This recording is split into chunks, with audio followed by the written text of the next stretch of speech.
Thank you. My name is Scott Collins. I'm one of the guitarists in Korisoron. And the title of my presentation today is Pass Forward. In its simplest definition, Pass Forward involves taking ideas from the past, recontextualizing and revitalizing them, and making something contemporary with them. So I want to talk more about Pass Forward, and I'm going to bring the other gentleman up in Korisoron in a moment to perform. But in order to kind of explain what we do, I feel it's important to put that into a context. And the context in this case is scarcity, art, and commerce. So for the bulk of human history, the value of music has been based on scarcity. If we were to take music in the era of Beethoven, for example, and take a look at that period of time, the only way that you could hear music would be to sit in a room where musicians were performing that music live. Now, you might be able to hear that music yourself if you were a musician, meaning that you actually owned an instrument, not always a given, meaning that you had some level of formal training, also not a given, and if you were one of the few people that were in a geographical location and had the means, financial and otherwise, to acquire sheet music, you may be able to perform that music on your own. So there is a real scarcity at this time in music because you're limited to geographical locale, you're limited to modes of transportation, and you're limited to the fact that only a handful of people actually perform this music.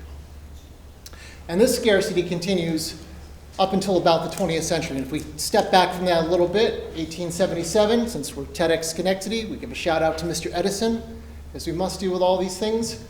And Mr. Edison invents a humble device that takes sound and transfers it to a wax cylinder that allows that sound to be played again. This is a revolutionary idea. One, it's important because it leads to every subsequent innovation that comes about for sound recording, but the real innovation in this is that for the first time in human history, music transfers itself from being produced by a person to something that is produced by an object, like a record and a record player or a radio.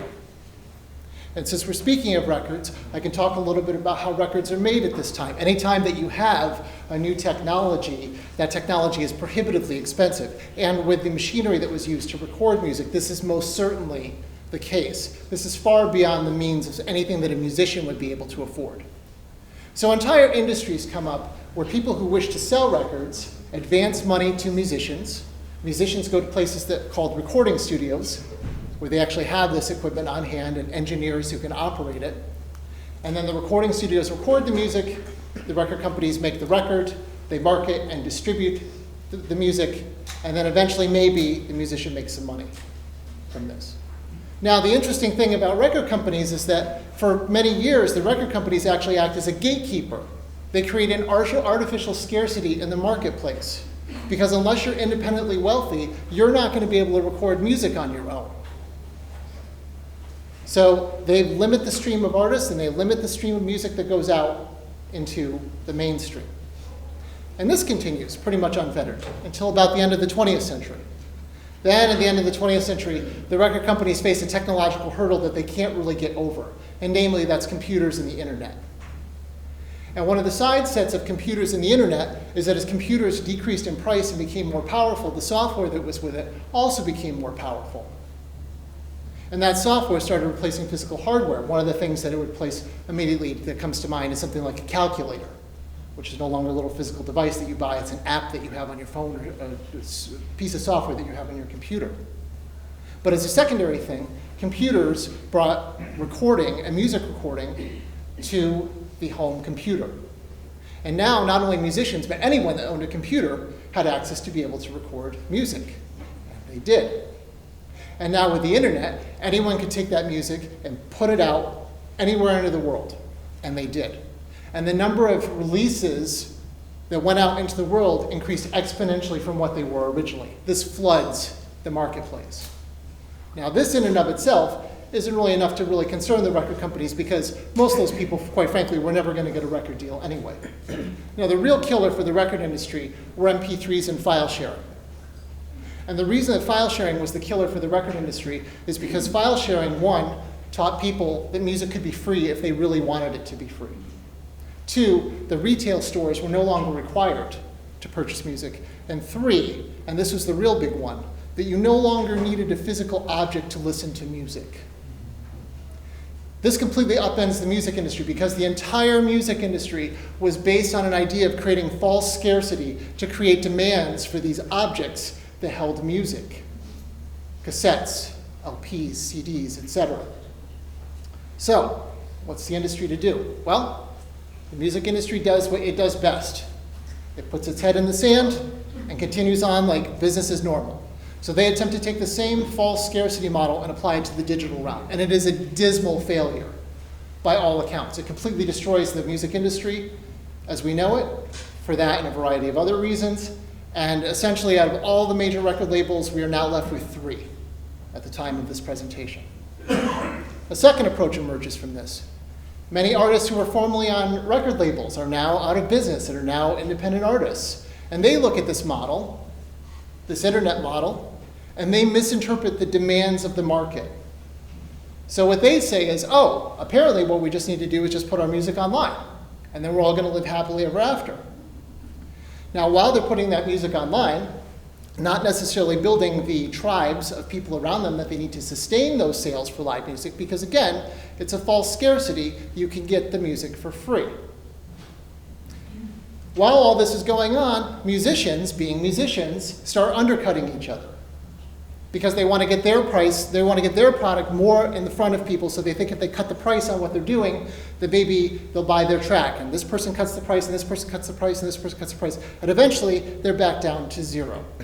And they justify this because they say, well, if we're giving our music away for free, then perhaps we'll make some fans and people will come to our live shows.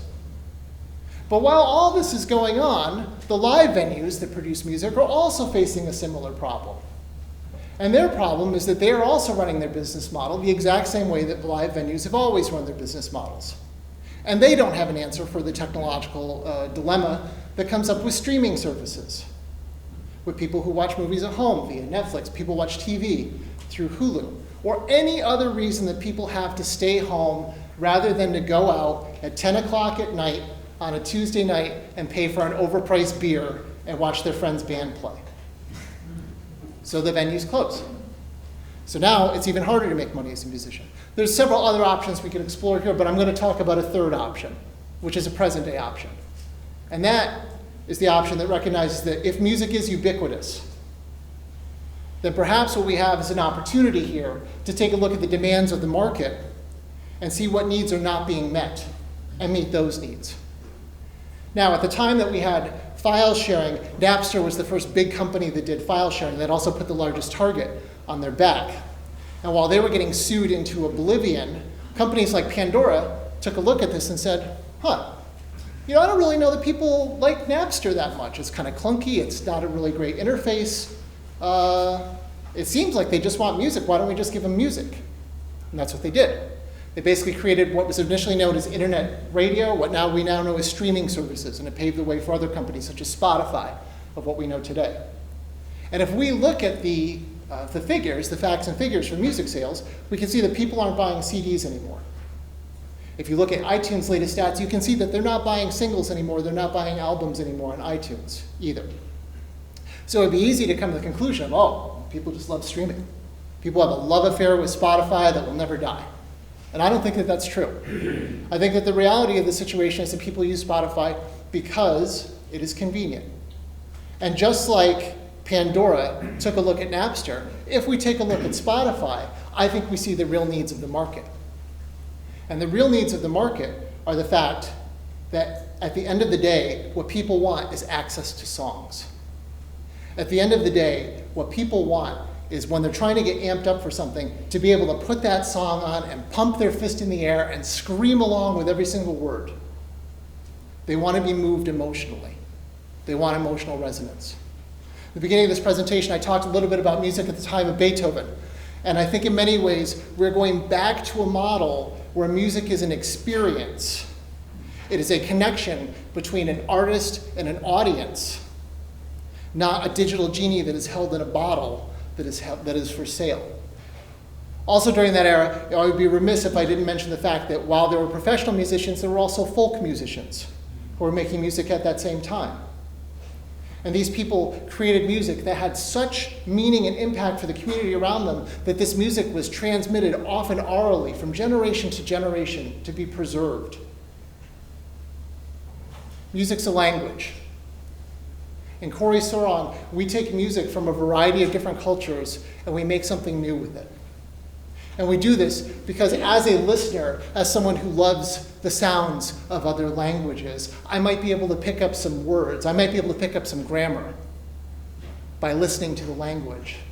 But that nectar, that poetry of language, you need context for that. So as a musician from upstate New York, my choices are to create my own context. I have to create my own truth. I have to create music from things that move me with the hopes of moving other people. At the beginning of this presentation, I told you that the title of it was Past Forward, a clever turn of phrase, but not one that I can take any credit for whatsoever. Past Forward was, as a phrase, I first heard by a filmmaker and animator in Boston named Ellie Lee. And Past Forward was a phenomenal event that Ellie Lee held, where what she would do is on Past Forward nights, you would go into Boston Chinatown and walk through a lightly marked door up a set of stairs to get to a second floor loft and pay a small cover. And Ellie would screen films, many times with a filmmaker in tow. And they would serve homemade food and beer, and people would talk about what they had just seen, and they would talk about art, and they would talk about culture, and they would talk about other things that were going on. And there would be bands that were playing, and that DIY ethos of creating your own scene was so important to me. That idea of taking something that moves you and moving other people, it is so at the heart of what I do as a musician. It is so at the heart of what I do as a human being. It is so ultimately at the heart of what we do in Korisoron. The beauty of music is the fact that while you can create it using intellectual means, using compositional techniques, using theory, using all these other things, that ultimately it communicates to people on an emotional level. You don't need to speak our language to be moved by it. You just need to open your ears and listen. If what you want in the world doesn't exist, you can either wait for someone to bring it into the world or you can bring it into the world yourself. I seek to move people. I want to move people with my ideas. I want to move people with my music. I want to move people with my words. Because moving people is scarce. It has value. And ultimately, it is worth doing. And from the bottom of my heart, I thank you for listening to me today.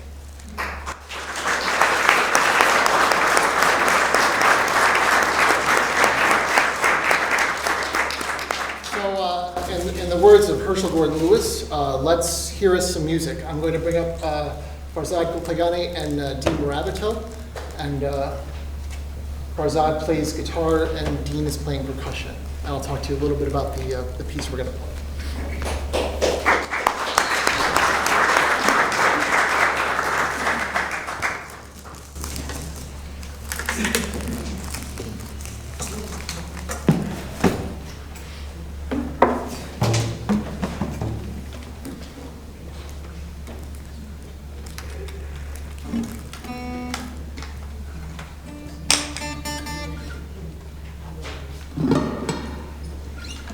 So again, we're Korisoron. We're a Schenectady-based trio. We take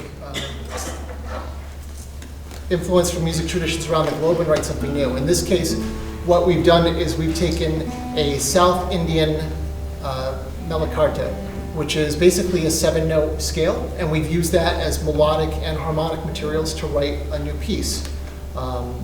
This is called Ganamurti. That's the subcategory of the scale that we're using. This is Ganamurti melakarta.